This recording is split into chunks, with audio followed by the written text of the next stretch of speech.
Korea के एक खूबसूरत किंगडम के पास ऊंचे पहाड़ों के ऊपर परियों की एक जादुई दुनिया बसती थी।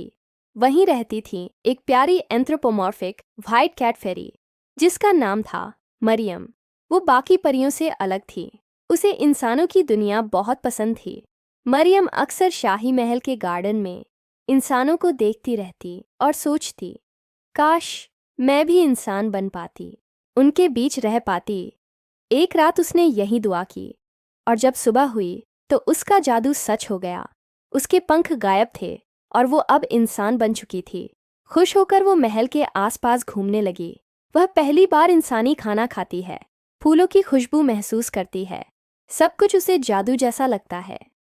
वहीं उसकी मुलाकात होती है ली नाम की लेडी से, जो शाही क्वींस के लिए नेचुरल ब्यूटी प्रोडक्ट्स बनाती थी।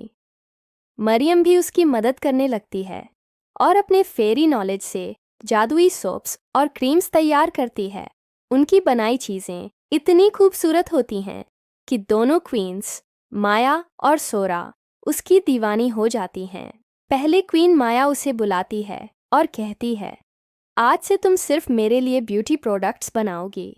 लेकिन थोड़ी देर बाद क्वीन सोरा भी वही हुक्म देती है, नहीं, वो सिर्फ मेरे लिए काम करेगी।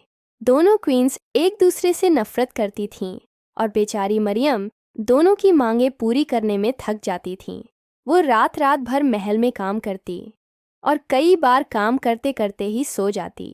एक दिन क्वीन सोरा ने उसे एक शीशे की बोतल दी और बोली, इसे माया की क्रीम में मिला दो ताकि उसका चेहरा बदसूरत हो जाए। मरियम हैरान रह गई।